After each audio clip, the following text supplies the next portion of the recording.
আসসালামু আলাইকুম প্রিয় দর্শক, অন্য মঞ্চের আলাপ চাইতায় আপনাদের সকলকে আমন্ত্রণ জানাচ্ছি। আপনারা জানেন যে পশ্চিমবঙ্গের নির্বাচনে আমরা গৌতম লাহিড়ীর বিশ্লেষণ শোনার জন্য আছি। গৌতম লাহিড়ী 1 মিনিট সময় নিয়েছেন তিনি তার জরুরি একটা কল রিসিভ করার জন্য। কংগ্রেস, আমরা সবশেষ যে খবর পাচ্ছি 200-র উপরে আসন পেয়ে বিজেপি, ভারতীয় জনতা পার্টি, নরেন্দ্র মোদী জনতা পার্টি, তারা পশ্চিমবঙ্গের সরকার গঠন করতে যাচ্ছে। এবং পশ্চিমবঙ্গের খুবই ডাকসাইটি নেত্রী মমতা ব্যানার্জি, তিনি তার হার শেষ পর্যন্ত মেনে নেননি বলা যায়। নির্বাচনের ফলাফলের দিন পর্যন্ত তিনি মেনে নেননি। তিনি বলেছেন যে তিনি তার কারচুপি হয়েছে, তিনি তার সমর্থকদের ওয়েট এন্ড সি বলেছিলেন। তিনি পাশাপাশি 100-র উপরে কেন্দ্রে ভোট জালিয়াতি হয়েছে বলে অভিযোগ করেছেন। সেসব প্রেক্ষাপটে নরেন্দ্র মোদীর এবার টার্গেটই ছিল পশ্চিমবঙ্গ জয় করা। সেই জয়ের পথে দাদা, আমি একটু জানতে চাবো যে অনেকেই বলেন যে পশ্চিমবঙ্গের এই ক্ষমতার পরিবর্তন, যে তৃণমূল বিধায়ক মমতা ব্যানার্জির চ্যাপ্টার আপাতত ক্লোজ, বিজেপি আসছে, এটা বাংলাদেশের রাজনীতিতে একটা প্রভাব ফেলবে। কি ধরনের প্রভাব ফেলতে পারে আপনি মনে করেন? একটা নিশ্চয়ই খুব উদ্বেগজনক বিষয় আছে, নেই যে তা নয়। যেহেতু এরা অনুপ্রবেশের কথা বলছেন এবং স্বয়ং প্রধানমন্ত্রী বলেছেন অনুপ্রবেশকারীদের তাড়াবো, এবং কে অনুপ্রবেশকারী তাকে চিহ্নিতকরণ করা, আইডেন্টিফাই করা করলে তারপরে কি তারা বাংলাদেশে পাঠাবেন এদের? এটা পাঠালে একটা অসন্তোষ তৈরি হতে পারে।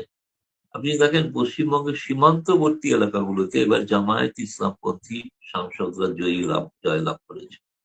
ঠিক তার বিপরীতে পশ্চিমবঙ্গের হিন্দু এরিয়াতে সেখানে কিন্তু বিজেপি এবার জয়ী হয়েছে। ফলে একটা মেরুকরণ হয়েছে, ফলে একটা টানাপোড়েন সীমান্তে থাকবে। একটা গেল একটা প্রভাব। দ্বিতীয় প্রভাব হচ্ছে যে ধরুন আহ কি বলে, ফলে একটা জিনিস হচ্ছে যে যেটা বলতে এমন আমি যেটা মনে হয়, যেটা আর কি, যেটা আমার যেটা কালকেও কথা বলে মনে হয়েছে পররাষ্ট্র মন্ত্রণালয়ের সঙ্গে, সেটা হচ্ছে যে ভোটের জন্য অনেক সময় অনেক কথা বলা হয়ে থাকে, সেটা সরকার পরিচালনা যা হয় না। এই তো বাংলাদেশ ভোটের আগে এত ভারত বিরোধী প্রচার করেছে, কিন্তু তারা কি এখন ভোটের পর কি এত সেই রকম আর উগ্র ভারত বিরোধী দেখাচ্ছে? ততটা তো দেখাচ্ছে না, ভোটের সময় যেটা দেখছি। ফলে এখানেও মনে হয় না যে এখানে একটা বিজেপির কাছেও চ্যালেঞ্জ হবে। প্রথম তারা পশ্চিমবঙ্গে ক্ষমতায় এসেছেন, ফলে সুশাসন দেওয়াটা তাদের প্রায়োরিটি হবে। সেখানে আইন শৃঙ্খলার অবনতি ঘটলে তাদের কিন্তু গোটা দেশে ভাবমূর্তি নষ্ট হতে পারে, সেই আশঙ্কাটা আছে। ফলে সেই জন্য সমাজে শান্তি রাখাটা তাদের পক্ষে জরুরি হবে। ফলে ওই বিষয়টা যতটা মুখে বলবেন ততটা কার্যকর করবেন কিনা একটা সন্দেহ আছে। কিন্তু আপনি যদি পরিষ্কার ইতিবাচক দিক বলেন, আমি তো ইতিবাচক দিক একটা দেখছি, যেটা হওয়া উচিত। কাউকে এটা আলোচনা হচ্ছিল আমাদের মধ্যে, সেটা হচ্ছে যে এতদিন বিজেপি বলতো যে পশ্চিমবঙ্গে মমতা ক্ষমতায়, তার মত ছাড়া তিস্তা চুক্তি করা যাবে না। এখন কেন্দ্রে বিজেপি সরকার, নরেন্দ্র মোদী, পশ্চিমবঙ্গেও বিজেপি সরকার। ফলে এবার তিস্তা চুক্তিটা হওয়া তো স্বাভাবিক। স্বাভাবিক বলতে আর তো রাজ্য সরকারের বাধা থাকলো না। ফলে এটা হলে কিন্তু দুদেশের সম্পর্কের একটা আস্থা অনেক বেশি গভীরভাবে দৃঢ় হবে, এবং বাংলাদেশের মানুষ অনেক বেশি ভারতের প্রতি আরো সহানুভূতিশীল হবেন। যে টেনশনটা আছে, টেনশনটা হয়তো কমবে। ফলে আমি এর মধ্যে ইতিবাচক দিকও দেখছি, নেতিবাচক দিকও দেখছি, দুটোই দেখছি। এবং নেতিবাচকের মধ্যে আমি শুনেছি ইতিমধ্যে যে বাংলাদেশে তো যারা স্বাভাবিকভাবে হিন্দু সম্প্রদায়ের মানুষ, তারা প্রায় উৎসব করেছে গতকাল। এবং এরকম একটা ব্যাপার যে ভারতীয় জনতা পার্টি জয়লাভ করায়। কিন্তু একটা অন্যদিক থেকে আতঙ্ক আছে জামায়াত ইসলামী এবং বিএনপি।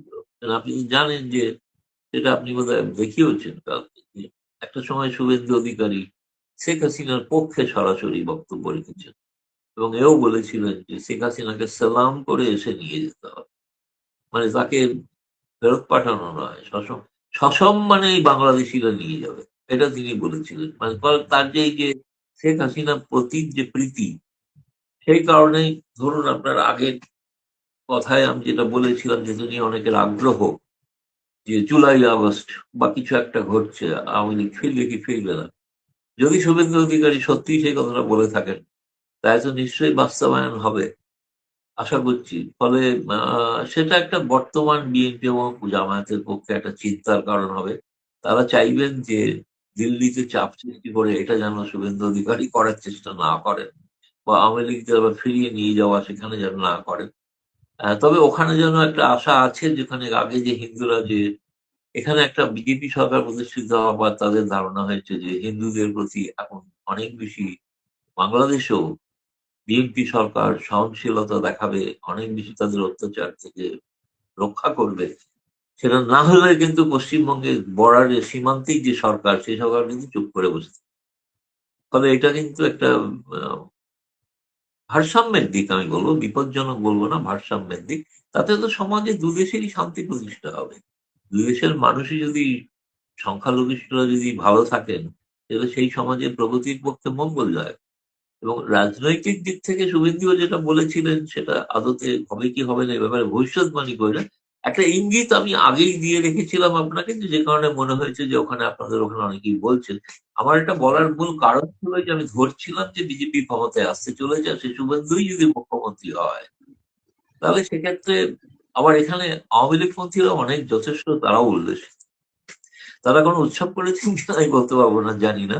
কিন্তু বাংলাদেশে এই নিয়ে একটা বিশাল ভরসা তৈরি হয়েছে, এটি আমার মনে দাদা, আমি এই প্রসঙ্গটাই আরেকটু ডিটেল জানতে চাই। আমি প্রসঙ্গটা তুলতাম, ওয়েট করছিলাম। আপনি গত শোতে যখন বলেছেন যে আগস্ট মাসে কিছু একটা হতে পারে, শেখ হাসিনা আহ, যাই নিষেধাজ্ঞা তুলুক আর না তুলুক আওয়ামী লীগ ফিরবে, শেখ হাসিনা ফিরতে পারে, এটা বাংলাদেশে একটা হুলস্থুল তুলেছে। আপনার ওই বক্তব্যটা ভাইরাল হয়েছে এর মধ্যে। আমি একটু ডিটেল জানতে চাই আপনার কেন এটা মনে হলো যে আগস্ট মাসে কিছু একটা হতে পারে। আবার আরো আরো পাশাপাশি যোগ করি, আপনি বলছেন যে বাংলাদেশের সনাতন ধর্মাবলম্বীরা উৎসব করেছেন, এটা সত্যি। পাশাপাশি আওয়ামী লীগের মানুষজন আনন্দিত। যেমন আমাদের দর্শকই কেউ কেউ যারা আওয়ামী লীগ ঘরানার আমরা বুঝতে পারি, তারা কমেন্ট করছেন যে মমতা ব্যানার্জি জামাতের মহিলা শাখার মানুষ। মানে জামাত সম্পর্কে বাংলাদেশে একটা ধারণা আছে যে তৃণমূল কংগ্রেসের সঙ্গে জামাতের একটা ভালো আন্ডারস্ট্যান্ডিং ছিল। অনেকে বলেন যে 5 আগস্টের যে মেটিকুলাস ডিজাইন, সেই ডিজাইন বাস্তবায়নে জামাতে ইসলামী পশ্চিমবঙ্গে গিয়ে তৃণমূলের শেল্টারে ওই মেটিকুলাস ডিজাইনের পার্ট যারা, ডিপ স্টেট যারা, তাদের সঙ্গে মিটিং পর্যন্ত করতে পেরেছে, যেহেতু ঢাকায় করা যেত না। ফলে আপনার কাছে আর একটু ডেপথ জানতে চাই, সত্যিকার অর্থে কি এটা আপনার নিজস্ব কোনো প্রেডিকশন যে কিছু একটা হতে পারে, নাকি আপনি বাস্তবতার কোনো ছায়া দেখছেন যে কোনো ঘটনা ঘটলে ঘটতেও হয়। পারে? দেখুন, এটা স্পষ্ট যে মমতা বন্দ্যোপাধ্যায়, সোজা কথা হচ্ছে, তিনি তিস্তা চুক্তি করতে আপত্তি করেছেন, দেননি, যেটা বাংলাদেশের ন্যায্য প্রাপ্য। আমি মনে করি, ভারতীয় হিসেবে মনে করি, ভারতীয় হিসেবে মনে করি ওটা বাংলাদেশের ন্যায্য প্রাপ্য। সেটাকে মমতা বন্দ্যোপাধ্যায় বঞ্চিত করেছেন। কিন্তু আশা করবো যে এখন বিজেপি সেটা করবে না। ফলে সে কারণে তো একটা ব্যাপার আছেই যে তিনি কেন বাধা দিচ্ছিলেন, এই নিয়ে নানা রকম প্রশ্ন আছে। এখানে ভারতেও আছে যে সেটা কি জামায়াত ইসলামের চাপে নাকি জামায়াত ইসলামের জন্য। এবং আমি যেটা জানি যে তিনি যতটা শেখ হাসিনা তার প্রতি দরদি ছিলেন, সহমর্মিতা দেখিয়েছিলেন, ততটা মতবাদের বিনিময় যতটা মুখে করেছেন ততটা কাজে করেন। ফলে সেই কারণে একটা ব্যাপার একটা আছে তো আওয়ামী লীগের পক্ষে স্বস্তির জন্য। কিন্তু আপনি বলছেন কেন আগস্ট? বাংলাদেশের যাবতীয় অঘটন আগস্টে ঘটে। আমি তো অন্য কোনো মাসে দেখি না খুব একটা অঘটন ঘটতে। অঘটন যদি বলে যে বঙ্গবন্ধুর হত্যা থেকে শুরু করে সর্বশেষ 5ই আগস্ট, সবই আগস্ট। আগস্ট এলেই কিন্তু আমি আগেও প্রায় বলতাম প্রতিটি শোতেই, আগস্ট আসছে সাবধান থাকুন, কিছু একটা হবে, কিছু একটা হবে। এবার হওয়ার পেছনে যে বাস্তবিক যে তৃণমূল স্তরের যে অবস্থা, সেটা হচ্ছে যে আর্থিক সংকট তীব্র। এবং ধরুন যারা ব্যবসায়ী, শিল্পমহল, তারা কিন্তু আবার বিরক্ত হতে শুরু করেছে। এই কারণে যে তাদের ওপর যে নানাবিধ নিষেধাজ্ঞা ইংরেজ সরকার চাপিয়ে গিয়েছিল, সেগুলো এখনো থেকে তাদেরকে এই বর্তমান সরকারও মুক্ত করে। এটা তারা অপেক্ষায় আছেন, তারা আশা করেছিলেন যে করবেন। আমি জানি বড় বড় শিল্পোদ্যোগী যাদের ব্যাংক অ্যাকাউন্ট, আমি বলছি না যারা দুর্নীতি করেছেন তাদের কথা, দুর্নীতির অভিযোগ তো জোর করে ইউনুস চাপিয়েছিল, সে প্রমাণিত হয়নি। কিন্তু সেই তারা একটা, ফলে আর্থিক সংকট তীব্র হচ্ছে। বর্তমানে পশ্চিম এশিয়ায় যে সংকট, তার কারণে যেমন এখানে সংকট তৈরি হচ্ছে জ্বালানি, কিন্তু একই সঙ্গে সেটা হচ্ছে যে রেমিটেন্স যেটা আপনাদের এখানে আসতো, সেটাও কিন্তু অনেকটা কমতে পারে আর কি। ফলে আর্থিক দিক থেকে একটা চাপ। দ্বিতীয়ত আপনি এই অবস্থাতেও দেখুন, এইটা আপনি যত যাই বলুন, যাকে গালি দিন আর ফ্যাসিস্ট বলুন, আপনি রূপপুর বিদ্যুৎ কেন্দ্র চালু করলেন, বাংলাদেশ একটা নিউক্লিয়ার পাওয়ার ক্লাবে যুক্ত হলো, এটা শেখাতে। আপনি যেই ডিজেল পাইপলাইন দিয়ে ডিজেল আনছেন, বিদ্যুৎ আনছেন, কেমন, এবং বিদ্যুৎ আদানির থেকে বিদ্যুৎ আসা আবার শুরু হলো, যেটা শেখ হাসিনা করেছিলেন চুক্তি। ফলে আজকে যে বাংলাদেশের অবস্থায় যে শেখ হাসিনার যে অবদান, আপনাদের ওখানে দীর্ঘ পেট্রোল পাম্পে লাইন, স্কুটাররা দাঁড়িয়ে আছে, অনেকে অফিস যাচ্ছেন, মেট্রো চেপেছে, মেট্রোটা তৈরি করা ছিল। আর যদি একে দিনে থাকতেন, মেট্রো সম্প্রসারিত হতে পারত। এই সরকার তো সম্প্রসারণের কোনো পরিকল্পনা নিতে পারছে না। ফলে আমার কাছে মনে হচ্ছে কিনা মানুষের অসন্তোষ এবং শেখ হাসিনার প্রতি যদি বলেন যে তার প্রতি যে আকর্ষণটা, সেটা কিন্তু এবার সাধারণ তৃণমূল স্তরে বাড়ছে। অনেকে তো বলেন আজকে ভোট হলে যেমন ধরুন যদি আওয়ামী লীগকে অংশগ্রহণ করতে দেওয়া হয়, তাহলে পশ্চিমবঙ্গে যে ঘটনা ঘটেছে, বিজেপির ভূমিধস জয়, বাংলাদেশেও ভূমিধস জয় হবে আওয়ামী লীগের। বিএনপি জামায়াত থাকা সত্ত্বেও যদি তারাও আলোচনার কথা চিন্তা করেন, তো সেই কারণেই কিন্তু তারা আওয়ামী লীগকে জায়গা দিচ্ছেন না, জায়গা দেবেন না। এক্ষেত্রে বিএনপি জামায়াত যতই মুখে যাই বিরোধিতা করুন, আসলে এই একটি বিষয়ে তারা একমত যে আওয়ামী লীগকে স্থান দেওয়া যাবে না। তাহলে আওয়ামী লীগ কি করবে? তাহলে আওয়ামী লীগকে যেটা করতে হবে, অবৈধ উপায়ে প্রবেশ করে আন্দোলন তৈরি করতে হবে, যেটা কিন্তু খুব সুখকর হবে না কোনো সমাজের পক্ষে। আমি এরকম একটা জিনিস মানে ভিজুয়ালাইজ করছি যে একটি গণতান্ত্রিক আওয়ামী লীগ দলকে, যেটা গণতান্ত্রিক পথে যদি না যেতে হয়, তাহলে তারা অগণতান্ত্রিক পথে যেতে পারেন। তাদের তৃণমূল স্তরে কর্মীরা তৈরি হয়তো হচ্ছেন, নানাভাবে তৈরি হচ্ছে। এই নানাভাবে শব্দটার ব্যাখ্যা দেবো না, নানাভাবে তৈরি হচ্ছে। সেক্ষেত্রে অনেকটাই নির্ভর করবে বর্তমান সরকার, ভারত সরকারের সঙ্গে নিরাপত্তা সংক্রান্ত বিষয়ে। এখনো আমারও মনে হয়েছে জানেন তো, যে এখনো কিন্তু একটা বিএনপি সরকার সম্পর্কে একটু ট্রাস্টের ডেফিসিট যেকে বলা হয়, একটু অনাস্থার অভাব রয়ে গিয়েছে। অনেক কিছু স্বাভাবিক হচ্ছে না। যেমন আপনার সঙ্গে তো আলোচনা হয়েছে এই যে আপনার মেঘালয়তে যে যৌথ সামরিক মহড়া আছে, যে বাংলাদেশ সমর্থিত নয়, তো মানে বাংলাদেশকে বিশ্বাস করা যাচ্ছে না। দ্বিতীয়ত হচ্ছে, আপনি এটাও হয়তো জানেন যে পর্যটক, যেটা বাংলাদেশের সাংবাদিকরা যখন মিলিত হয়েছে আমাদের পররাষ্ট্র সচিবের সঙ্গে, স্বাভাবিকভাবেই প্রশ্ন ছিল যে ভিসা কবে চালু হচ্ছে, মানে ট্যুরিস্ট ভিসা। ট্যুরিস্ট ভিসা বলেছেন যে ওয়ার্ক ইন প্রোগ্রেস, মানে এটা কাজ চলছে, কবে হবে বলতে পারেনি। হ্যাঁ, মেডিকেল ভিসাটা হয়তো সংখ্যাটা বাড়তে পারে। বিজনেস ভিসা সম্পর্কেও কিন্তু স্পষ্ট কোনো এখনো ভারত সরকারের সিদ্ধান্ত নেই। তার একটা বড় কারণ কি জানেন, যে সমস্ত জায়গায় ভিসা কেন্দ্রগুলো ছিল, সেই কেন্দ্রগুলোর অনেক জায়গায় অনেক কর্মী নেই, এবং অনেক জায়গায় অনেক নতুন করে কিছু ভিসা কেন্দ্র করতে হবে। ক্ষতিগ্রস্ত হয়েছে কিছু বোধহয়।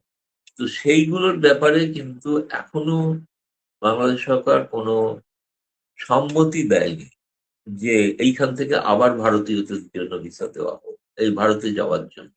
দুই, যে সমস্ত পররাষ্ট্রমন্ত্রী এখানে এলেন, সেই পররাষ্ট্রমন্ত্রী আসার সময় যে কথা হলো যে যৌথ যে ব্যবস্থাপনাগুলো আছে, সেগুলোর বৈঠক শুরু হবে আশা করা হচ্ছে।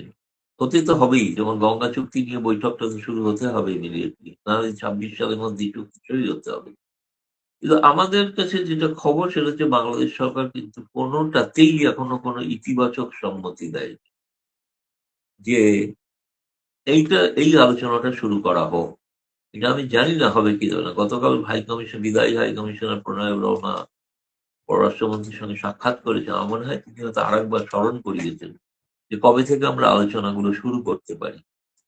সেই আলোচনাগুলো শুরু করার ক্ষেত্রে আমি জানি না তারেক রহমান সরকার অন্য কোনো চাপের মধ্যে আছে কিনা। ইতিমধ্যে মার্কিন প্রতিনিধিগুলো আসছেন, মার্কিনিরা আসছেন, আমেরিকার সঙ্গে বাংলাদেশের একটা সামরিক মহড়া হওয়ারও কথা আছে, ইত্যাদি নানা ধরনের চাপের কারণে যে বেশ একটা এই জিওপলিটিক্স এর ক্ষেত্রে একটা নতুন ধরনের একটা চিন্তা ভাবনা চলছে, যে কারণে সম্পর্কটা স্বাভাবিক হওয়ার কথা আমরা বলছি, চাইছি, কিন্তু সেটা কোথাও যেন একটা আটকে যাচ্ছে।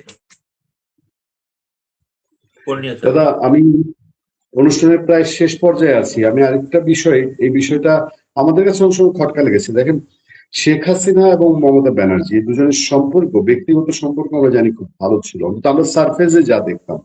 ইভেন শেখ হাসিনা মমতা ব্যানার্জি বলতেন প্রতি ঈদে তাদের মধ্যে সৌজন্য বিনিময় হতো, ঈদে পুজোয় পারিবারিক পর্যায়ে তারা গিফট পাঠাতেন, একে অন্যজনের শাড়ি পাঠাতেন। মমতাজিও বলেছিলেন যে শেখ হাসিনার গিফট না পেলে তার পূর্ণতা পায় না। এই সম্পর্কটা কি শুধু লোক দেখানোর স্ট্যান্ডবাজি ছিল, নাকি দুই নেত্রীর মধ্যে এরকম সম্পর্ক তার দু দেশে কাজে লাগানোর কথা? বিষয়টা আসলে কোন জায়গায় জটিলতা তৈরি করেছিল আপনার কাছে কি মনে হয়? এটা কি শুধু ধর্মভিত্তিক বিভাজন থেকেই এই দুই নেত্রীর ব্যক্তিগত সম্পর্ক থাকলেও জাতিগতভাবে আমরা কেউ কোনো কাজে লাগাতে পারিনি সেই সম্পর্ককে? না, আমার মনে হয় কি জানেন যে আসলে মমতা বন্দ্যোপাধ্যায়ের সঙ্গে এই সখ্যতা রাখলেও আমরা নিজেরাই মানে কত কপি লিখেছি যে সুসম্পর্কের বিষয়, একে অপরকে শাড়ি উপহার দেওয়া, মিষ্টি উপহার দেওয়া, নিয়ে যাওয়া, পাঠানো, এগুলো তো নিয়ম করেই হচ্ছিল। এখনো যেরকম তারেক রহমান সরকারের সঙ্গেও একই রকম চলছে আর কি, একই ধরনের। কিন্তু বোধহয় কোথাও একটা মনে হচ্ছে এটা ঘটনা যে আমি স্পষ্টভাবে তো বলাটা অনেক জানি না, বলে বলতে পারছি না যে এটা ঘটনা যে একটা কোথাও অভাববোধ ছিল, যেটার কারণে মমতা বন্দ্যোপাধ্যায় ততটা ইতিবাচক সদস্য পদক্ষেপ নেননি, তো সেটা সকলে দেখতে পাচ্ছি যে নেননি।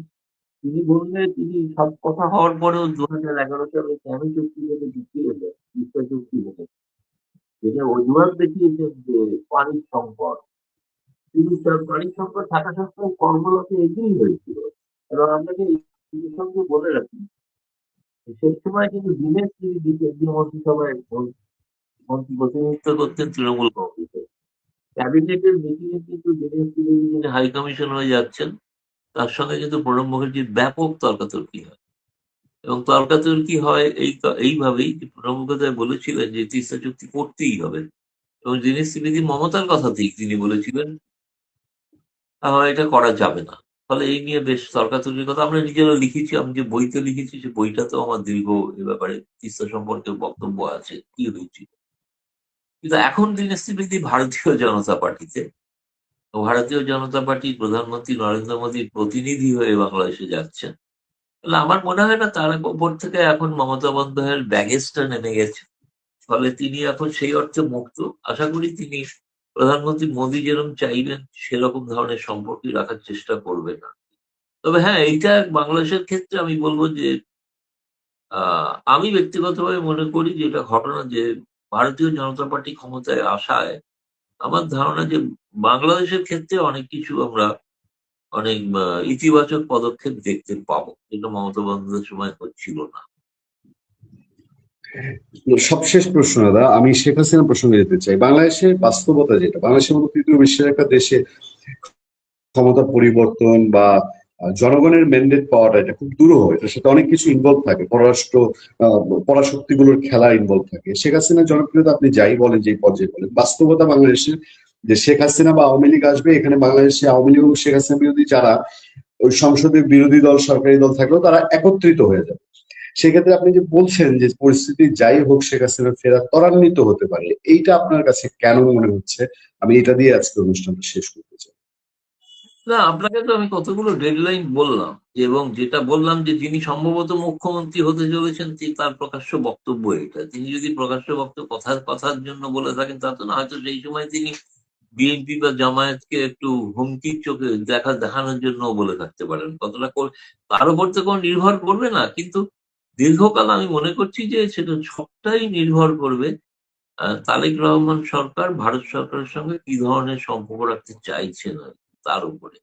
তা না হলে যদি ধরুন আজকে আওয়ামী লীগ যদি আওয়ামী লীগের সিদ্ধান্ত, আমি এটা আওয়ামী লীগের যারা নেতা নেত্রী কর্মী যারা এখানে আছেন তারা ভাবছেন যে এবার অনেকটা সময় দেওয়া হয়েছে, এবার যদি কোনো না দেওয়া হয় তাহলে আমাদের একটা ভিন্ন পথ ভাবতে হবে। তারা খালি চান সেই সময় যেন ভারত সরকার এটাতে কোনো বাধা না দেন, চোখ বুজে থাকে। তারা তাদের মতো কিছু করতে চান। তো সেইটা হওয়ার একটা সম্ভাবনা আমি বলবো, আশঙ্কা বলবো না, আমি বলবো সম্ভাবনা।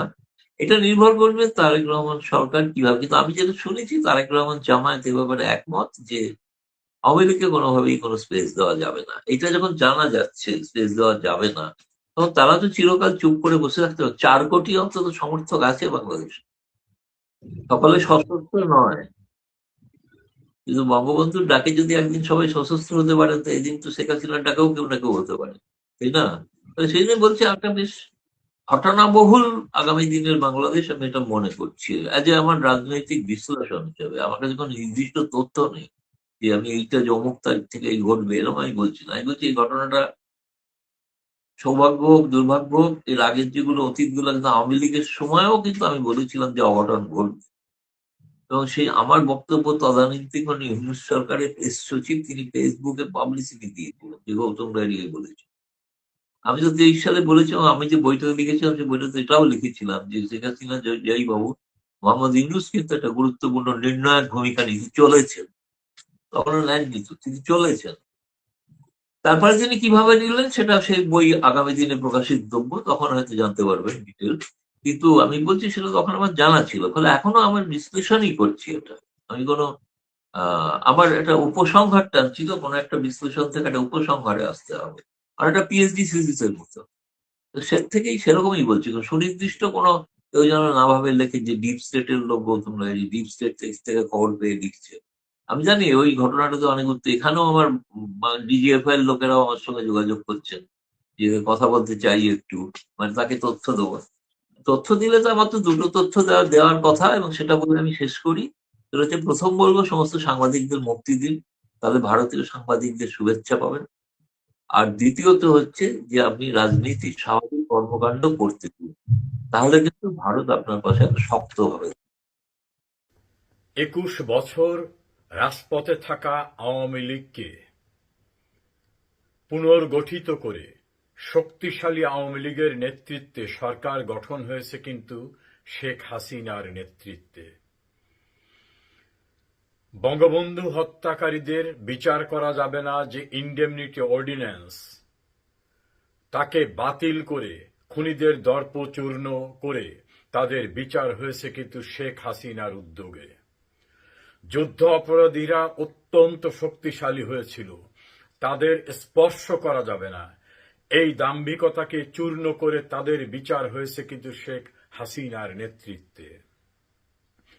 ভেঙে পড়া অর্থনীতির বাংলাদেশ, যেটাকে প্রাকৃতিক দুর্যোগের একটি প্রতীক হিসাবে গণ্য করা হতো, সেই বাংলাদেশকে উন্নয়নের রোল মডেলে পরিণত করা হয়েছে কিন্তু শেখ হাসিনার নেতৃত্বে। ১৮৫টি কর্মসূচির মাধ্যমে সামাজিক সুরক্ষা বেষ্টনী তৈরি করে সকল মানুষের চাহিদা পূরণ করে ধনী দরিদ্র বৈষম্য দূর হয়েছে কিন্তু শেখ হাসিনার নেতৃত্বে।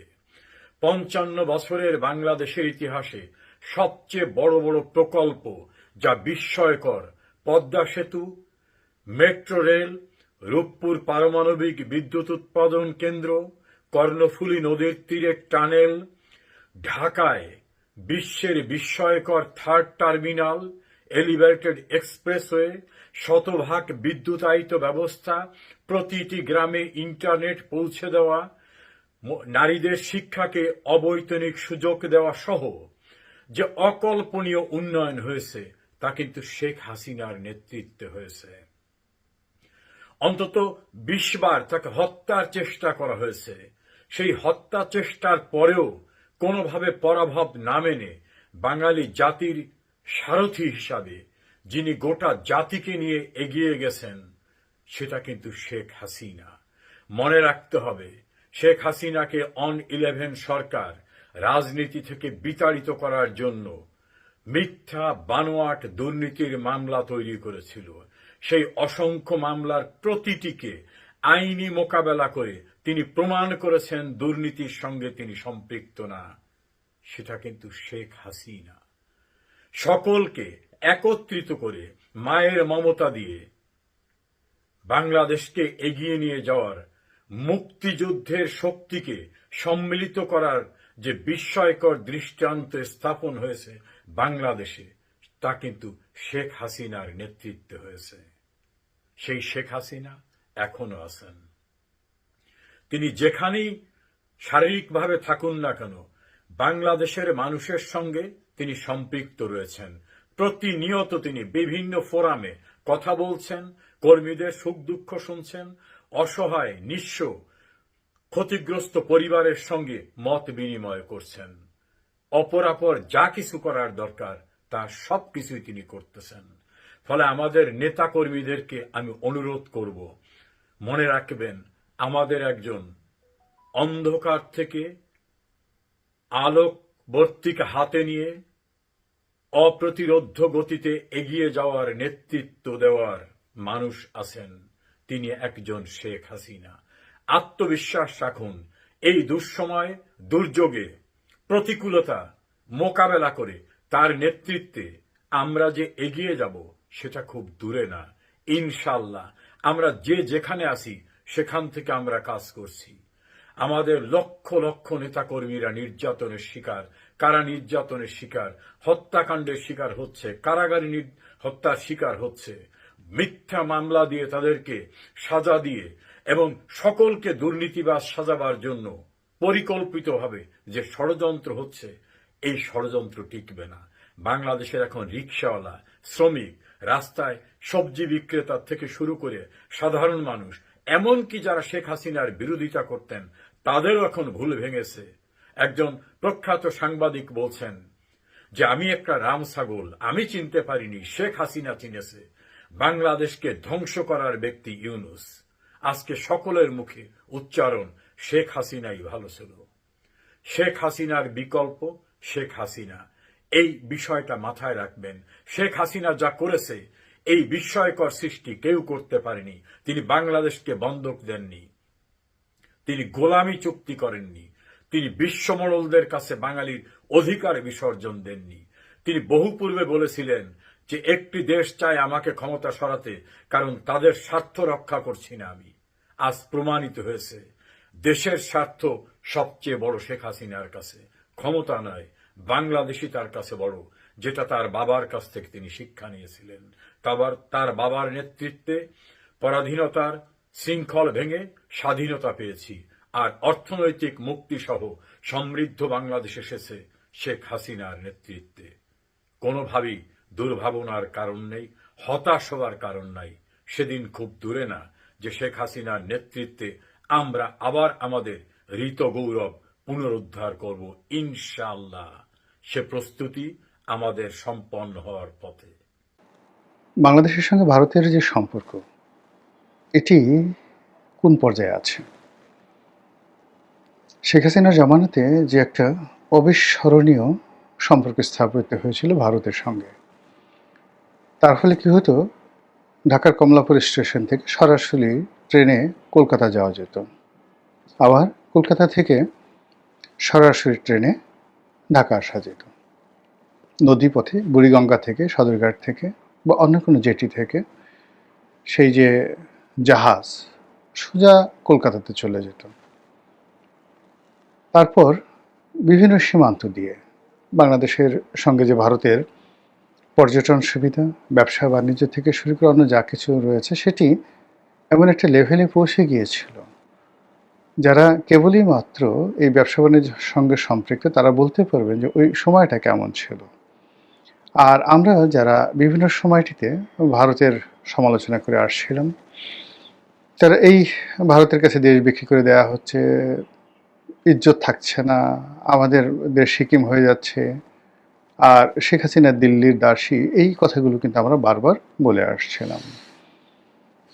অন্যদিকে এই শেখ হাসিনার কবল থেকে বা আওয়ামী লীগের কবল থেকে আমাদেরকে উদ্ধার পেতে হবে, আদারওয়াইজ আমরা যে মহান মুক্তিযুদ্ধ করেছি সেই মহান মুক্তিযুদ্ধ ভ্যানিশ হয়ে যাবে। আমরা ভারতের সেবাদাস হয়ে আছি, আগামীতে ভারতের কোনো একটি অঙ্গরাজ্য হয়ে যাব। এই প্রচার এবং প্রোপাগান্ডার সঙ্গে সঙ্গে বাংলাদেশের শেখ হাসিনা বিরোধী যে আন্দোলন, সেটি চরম আকার ধারণ করে। এর মধ্যে যে শেখ হাসিনার সাধ্য তেঁতুলের বেশি ছিলেন, তা যেমন সঠিক নয়, আবার ভারত যে আমাদের সঙ্গে ন্যায় বিচার করেছে তাও সঠিক নয়। ভারতের দাদাগিরি ছিল সীমাহীন। ভারতের সঙ্গে বাংলাদেশের চরম একটা সম্পর্ক থাকার পরেও আওয়ামী লীগের সঙ্গে ভারতের একটা মনস্তাত্ত্বিক দূরত্ব ছিল। আওয়ামী লীগ মনে করত ভারতকে যা দিয়েছি ইহ জন্মে ভারত আর কখনো সেটা পাবে না। অন্যদিকে ভারত যেটা মনে করতো সেটা হলো যে তুমি আমাকে কে দেবে বা তোমরা আমাকে কে দিবে, বরং আমরা না হলে তো তোমরা ক্ষমতায় বসতে পারতে না। তোমাদেরকে ক্ষমতা আনা, তোমাদেরকে ক্ষমতায় টিকিয়ে রাখা, নানা কারণে আমরা যে ঝুঁকি নিয়েছি, সেই ঝুঁকির ফলে আমরা আসলে যা পাওয়ার কথা তার চেয়ে অনেক কম পাচ্ছি। তো এই বিষয়গুলো নিয়ে তাদের মধ্যে মনস্তাত্ত্বিক যুদ্ধ চলছিল সেই 2014 থেকে 2024 পর্যন্ত। তলে তলে অনেকগুলো ক্ষত ছিল, উপরে উপরে অনেকগুলো মহব্বত ছিল, এবং এরই মধ্যে উভয় রাষ্ট্রই মানে বাংলাদেশ ভারতকে কিছুটা শিক্ষা দিতে চাচ্ছিল শেখ হাসিনার জমানাতে। তার জন্য বারবার সে আমেরিকার সাথে সম্পর্ক স্থাপন করার চেষ্টা করছে, চীনের সাথে সম্পর্ক স্থাপন করার চেষ্টা করেছে, কিন্তু ব্যর্থ হয়েছে। আবার ভারত বসে থাকেনি। তারা বাংলাদেশে যে সকল রাজনৈতিক দল রয়েছে, বিএনপি, জামাত, এমনকি ছোট ছোট যে রাজনৈতিক দল, তাদের সঙ্গে যোগাযোগ করার চেষ্টা করেছে এবং শেখ হাসিনার বিরুদ্ধে তারা যেন ঐক্যবদ্ধ হতে পারে। ভারত সেখানে রীতিমতো বিনিয়োগ, বৃহৎ বিনিয়োগ করার জন্য তারা চেষ্টা করেছে। আমি ঠিক 2021 সনের কথা বলি। বাংলাদেশে যেগুলো খুব ছোট ছোট রাজনৈতিক দল, 10-12টি ছোট ছোট রাজনৈতিক দল, যাদের সাকল্যে 20-25 জন করে কর্মী আছে। তো এই সকল যে রাজনৈতিক দল, তাদের অনেকের সঙ্গে সম্পর্ক ভালো। তারা প্রায় সবাই বড় ভাই হিসেবে বা ভাই ব্রাদার হিসেবে মনে করেন, তাদের মনের কথা বলেন। তো অনেকেই এরকম আমার কাছে আসছেন পরামর্শের জন্য, যেরকম সামনে তো একটা নির্বাচন হবে, ইনক্লুসিভ নির্বাচন হবে, আমাকে তো 300 আসনে প্রার্থী দিতে হবে, টাকা কোনো সমস্যা নয়। এখন আপনি বলেন যে এই 300 আসন কোত্থেকে পাবো? ছোট ছোট রাজনৈতিক দল।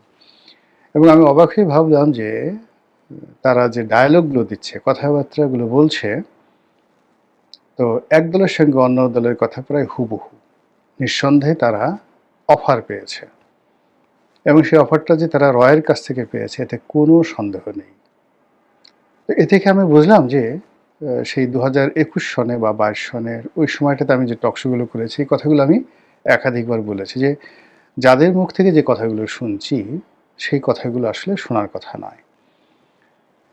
2 নম্বর হলো আমাদের সিভিল সার্ভিস, মিলিটারি সার্ভিসের সাবেক কিছু কর্মকর্তা আছেন, তারাও শেখ হাসিনার ব্যাপারে ভীষণ রকম বেপরোয়া হয়ে পড়েছিলেন এবং সেখানে আমরা দেখেছিলাম যে মোটামুটি অনেকেই নির্বাচন করার, দল গঠন করার ব্যাপারে তারা ঐক্যবদ্ধ হচ্ছিল এবং এর সঙ্গে আমেরিকার হাত ছিল, ভারতের হাত ছিল এবং শেরাটনে, সোনারগাঁয়ের মতো 5 স্টার হোটেলে বিভিন্ন মানুষ, আমি নাম বলবো না, যারা আমাদের সমাজে বেশ পরিচিত, কেউ বুদ্ধিজীবী হিসেবে, কেউ সিনেমার নায়ক হিসেবে, কেউ সাংবাদিক হিসেবে, তারা বিশাল বিশাল আয়োজন করেছেন। কেউ বলেছেন তারা হয়তো তৎকালীন ডিজিএফআইয়ের পয়সায় করেছেন, কেউ বলছেন রয়ের পয়সায় করেছেন, কিন্তু এই পুরো প্রক্রিয়াটি আসলে শেখ হাসিনা বিরোধী ছিল এবং এটা ভারতের মদতে হয়েছিল। বেশ কয়েকজন সাংবাদিক, ব্যবসায়ী, তাদের বাসায় নিয়মিত বৈঠক হতো। এমনকি শেখ হাসিনার যে প্রেস সচিব ছিলেন নাইমুল ইসলাম খান, বহু বছর ধরে তার বাসায় কিন্তু নানা রকম বৈঠক হতো। জিলুর রহমানের বাসায় বৈঠক হতো, প্রয়াত মেয়র আনিসুল হকের বাসায় বৈঠক হতো, আব্দুল আল মিন্টু সাহেবের বাসায় বৈঠক হতো এবং সেখানে সকল রাজনীতিক যারা নেতৃবৃন্দ রয়েছেন, ব্যবসায়ী রয়েছেন, তারা একত্রিত হতেন এবং সেখানে যে কথাগুলো হতো সেই কথাগুলো আপনি যদি মেলান অলমোস্ট সেম। তো এই চক্রান্তের মধ্যেই শেখ হাসিনা ক্ষমতা চালিয়ে গেছেন, ভারত তার সাথে সম্পর্ক রক্ষা করেছে, রাজপথে বিএনপি আন্দোলন চালিয়ে গেছে এবং জামাত আন্দোলন চালিয়ে গেছে, কিন্তু কেউ কোনো কুল কিনারা পাচ্ছিলেন না। তো সেই কুল কিনারার মধ্যেই হঠাৎ করে অলর্নে ছাড়লেন বারুদের মতো এই যেটাকে বলা হয় কোটা বিরোধী আন্দোলন, এটি ছড়িয়ে পড়ে। আন্দোলনের মাঠ উত্তপ্ত হয়েছিল এবং সেখানে যে রাজনৈতিক পট পরিবর্তন হয়, পট পরিবর্তনের প্রেক্ষাপটে ডক্টর মোহাম্মদ ইউনূসের সরকার গঠন, তারপর তার উপদেষ্টা মণ্ডলী গঠন, পরবর্তীতে তার অনেকগুলো সিদ্ধান্ত, আমাদের দেশ অশান্ত হয়ে যাওয়া এবং বাইরে থেকে বিভিন্ন ইউটিউবার যারা আছে তাদের উস্কানিতে একের পর এক মবে সারা দেশ উত্তাল হয়ে 18 মাসে মোটামুটি বাংলাদেশকে একটা মাচ্ছান্নয় অবস্থা করে ফেলেন ডক্টর মোহাম্মদ ইউনূস। এর ফলে আমেরিকা এবং ভারত তারা যে পরিকল্পনা করেছিল, যে মাস্টার প্ল্যান করেছিল এবং শেখ হাসিনাকে যেভাবে একটা শিক্ষা দিতে চেয়েছিল, এটি তাদের জন্য বুমেরাং হয়ে যায়। এখন যে কথাটি আপনারা সবাই জানেন যে জনাব তারেক রহমান সাহেবের সঙ্গে সেই ইলেকশনের অনেক আগের থেকেই দিল্লি একটা ভালো সম্পর্ক স্থাপন করতে চেয়েছে এবং সেই সম্পর্কটি এতটা মানে যাকে বলা হয় দৃঢ়তার সাথে তারা করতে চেয়েছে যে বেগম খালেদা জিয়ার শেষকৃত্যে অর্থাৎ জানাজাতে স্বয়ং ভারতের পররাষ্ট্রমন্ত্রী এস জয়শঙ্কর তিনি উপস্থিত হয়েছিলেন। এবং এস জয়শঙ্কর এই মুহূর্তে ভারতের অত্যন্ত গুরুত্বপূর্ণ একজন ব্যক্তি, দুজন ব্যক্তি জনাব নরেন্দ্র মোদীর কাছে খুবই গুরুত্বপূর্ণ, একজন এস জয়শঙ্কর আর একজন হলেন অজিত দোভাল। তো ডক্টর মোহাম্মদ ইউনূস জয়শঙ্কর এবং অজিত দোভালের সঙ্গে বৈঠক করার জন্য প্রাণান্ত চেষ্টা করেছেন। এমনকি তিনি যখন বাংলাদেশে এসেছেন, সংসদ ভবনে যখন জয়শঙ্কর বসেছিলেন তারেক রহমান সাহেবের সঙ্গে, তখন খলিলুর রহমান যিনি পররাষ্ট্র উপদেষ্টা এখন আছেন এবং ওই সময়টাতে নিরাপত্তা উপদেষ্টা ছিলেন, তার সঙ্গে অজিত দোভালের একটা সম্পর্ক ছিল এবং এখনও আছে। তো তিনি প্রাণান্ত চেষ্টা করেছিলেন যে সংসদ ভবনে অ্যাটলিস্ট তাদের মধ্যে একটি হ্যান্ডশেক হোক, করমর্দন হোক, অর্থাৎ ডক্টর মোহাম্মদ ইউনূসের সঙ্গে। তখনও তিনি বাংলাদেশের প্রধানমন্ত্রীর পদমর্যাদায় উপদেষ্টা, প্রধান উপদেষ্টা, কিন্তু সেটি জয়শঙ্কর করেননি। ইউনূসের প্রতি তাদের যে ঘৃণা, ভারতের যে ঘৃণা, এমন একটা পর্যায়ে চলে গেছে, সেই ঘৃণা এখন রীতিমতো প্রতিহিংসায় পরিণত হয়েছে। ভারত যদি জীবিত থাকে, নরেন্দ্র মোদী জীবিত থাকে, অজিত দোভাল জীবিত থাকে, তাহলে ডক্টর মোহাম্মদ ইউনূসের যে বাকি জীবন, এটা জমানায় তারেক মানে যদি থাকে বা অন্য যে কোনো জমানা আসে, যেভাবে হোক না কেন, ইউনূসকে ভারত স্বস্তিতে থাকতে দেবে না, আমেরিকা কোনো অবস্থাতে তাকে রাখবে না। ঘৃণাটা ওই পর্যায়ে গিয়েছিল। এই ঘৃণাটা কেন হলো? এর কারণ হলো ডক্টর মোহাম্মদ ইউনূসকে বা এনসিপিকে বা সমন্বয়কদেরকে বা শেখ হাসিনাকে হটানোর ক্ষেত্রে এদেরকে নতুন ক্ষমতায় আনতে ভারত এবং আমেরিকার যে মাস্টার প্ল্যান ছিল, প্রায় সবগুলো মাস্টার প্ল্যান একের পর এক বুমেরাং হয়ে পড়েছে। এবং এই বুমেরাং হওয়ার জন্য ডক্টর মোহাম্মদ ইউনূসের অদক্ষতা, অযোগ্যতা এবং তার ব্যক্তিত্বহীনতা, মেরুদণ্ডহীনতা এবং তার যারা উপদেষ্টা ছিলেন তাদের কুপমণ্ডকতা একসাথে কাজ করেছে। ফলে ধরুন আপনার ক্ষেত্রে চিন্তা করুন যে আপনি খুব আশা করে কাউকে ঘরে স্থান দিয়েছেন, তারপরে শোয়ার জায়গা দিয়েছেন, রাতে খুব পোলাও কুরমা খেতে দিয়েছেন, সকালবেলা গিয়ে দেখলেন যে বেচারা পায়খানা করে, পেশাব করে, পেট খারাপ করে আপনার পুরো রুম মানে খাট ঠাট সব নষ্ট করে ফেলেছে। আপনার মেজাজটা কেমন লাগবে যদি আপনি মহামানব না হন? ওই লোক যদি ওখানে বসা থাকে, আপনার কি মনে হবে? তাকে কি আপনার চুমা দিতে ইচ্ছে করবে? বা ঠিক আছে ভদ্রলোক পায়খানা করেছে, আপনি নিজ হাতে একটু পরিষ্কার করে দেন না, চড়াই ওর 32টা দাঁত খুলে দিতে ইচ্ছা করবে।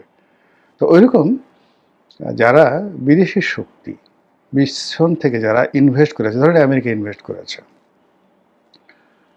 অন্যান্য দেশ যদি ইনভেস্ট করে থাকে, তার যেমন একটা যাকে বলা হয় প্রতিদান তারা চেয়েছিল, সেই প্রতিদান তারা পায়নি। এটি গেল এক। 2 নম্বর হলো যে যখন কোথাও আলু পুড়ে, কোনো গোডাউনে আগুন লাগে, বহু পক্ষ সেখানে উপস্থিত হয়।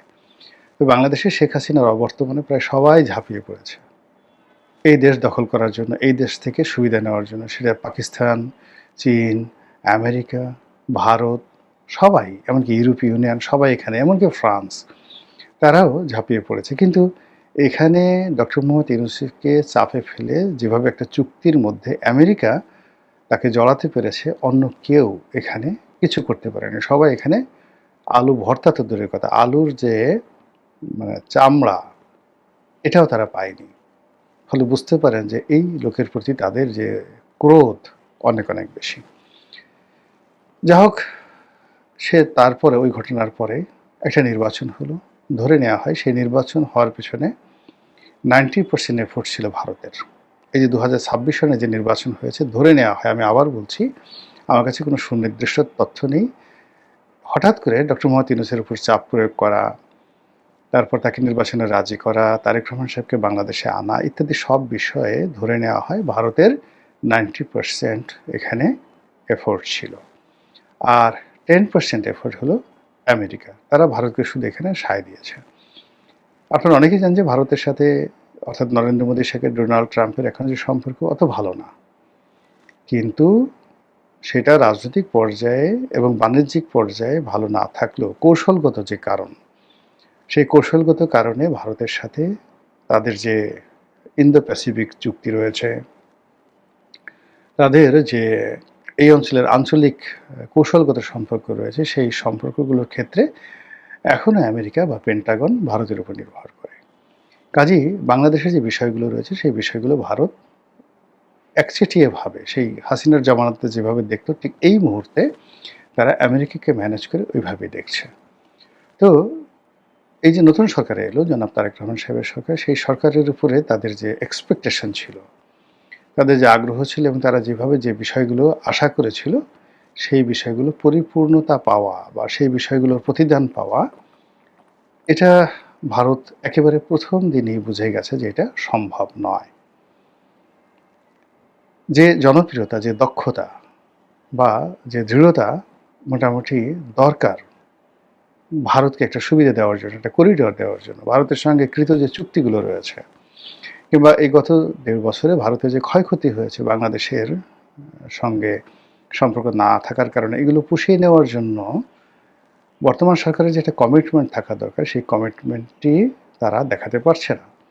তারা এলোমেলো, আনপ্রেডিক্টেবল, যেটি হাসনাত আবদুল্লাহ বলেছে যে এই সরকারের অনেক সিদ্ধান্তে মনে হচ্ছে তারা মুড সুইং করছে, হঠাৎ করে পূর্ব দিকে যাচ্ছে, হঠাৎ করে পশ্চিম দিকে যাচ্ছে, সকালে এক কথা বিকেলে এক কথা, সকালে এক সিদ্ধান্ত বিকেলে এক সিদ্ধান্ত, এবং সবগুলোই মানে ছেলে ভুলানো গল্পের মতো অনেকগুলো ঘটনা ঘটছে। একবার দিল্লি থেকে মানে দিল্লিতে তারা পাঠালো লোকজন, আবার চীনে পাঠালো, এবং তিনি এখনো পর্যন্ত 2 মাস হয়ে গেলেন প্রধানমন্ত্রী হিসেবে কোনো দেশে যাওয়ার এখনো পর্যন্ত তিনি সিদ্ধান্ত নিতে পারেননি, বা কোনো দেশও তাকে ওইভাবে আমন্ত্রণ করেছে কিনা আমরা জানি না। সব মিলিয়ে অবস্থার দৃষ্টি মনে হচ্ছে যে এই সরকারের প্রতি তাদের যে বিশ্বাস এবং ভালোবাসা ছিল এটা ধীরে ধীরে ধীরে ধীরে স্তমিত হয়ে যাচ্ছে। আর অন্যদিকে শেখ হাসিনা বা আওয়ামী লীগ সম্পর্কে তাদের যে বিরাগ ছিল, ক্রোধ ছিল, অভিমান ছিল, সেই জায়গাগুলো ধীরে ধীরে ধীরে ধীরে কমে যাচ্ছে। এবং প্রকৃতি এবং পরিবেশ সম্ভবত বাংলাদেশের ক্ষেত্রে, আমেরিকার ক্ষেত্রে এবং দিল্লির ক্ষেত্রে যে সকল প্রকৃতি এবং পরিবেশ রয়েছে, আওয়ামী লীগের জন্য এগুলো ক্রমশ অনুকূল হয়ে যাচ্ছে।